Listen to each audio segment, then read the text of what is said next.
What are you going to read to us today? I'm going to read a little bit from the Media Picture. This book is published by the University of Georgia Press, which is my first academic publication, or academic press. I like to say that I'm a bad academic, but a good scholar, because I don't really do what you're supposed to do as a professor. But this section is called Nomads and Monads, and it's just me trying to be poetic about the screens that we use. But I'm going to read this little page and a half here, really quickly. You've been in this room. You're home for the holidays, looking around the living room at parents, siblings. You notice that most of them are pecking away on their smartphones. 2 are also wearing headphones, and 1 is clicking on her laptop. The television is on, but no one's really watching it. Each person is engrossed in their own solipsistic experience, be it a game, a TV show, or some social medium. The habits we inherit from these devices may be unintended, but it is up to us to resist them. Such thresholds are the beginnings of new levels of being. Our new state seems to be experiencing the world as individuals. I started teaching at college as a graduate student, which I said earlier. In the time since, I've seen various devices infiltrate the classroom.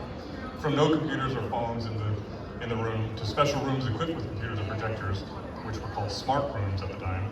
And finally, to every classroom fully equipped with computers and screens, every student with their own laptop, tablet, phone, and other various gadgets.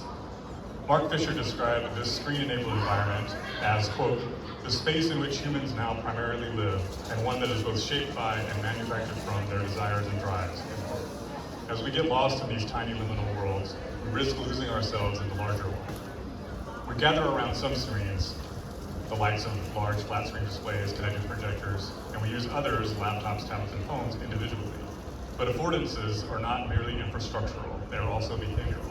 That is, because technologies are capable of many things doesn't mean we use them for all those things. Moreover, we often use them for purposes which they were never intended. Many affordances emerge from use.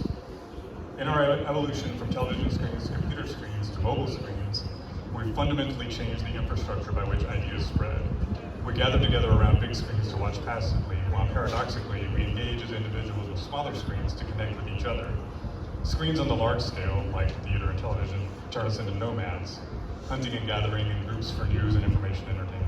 Smaller screens turn us into monads, experiencing media individually or together in what Michael Bull calls accompanied solitude. Feeling disconnected from the world we have created is a natural response to the fracturing of mediated experiences.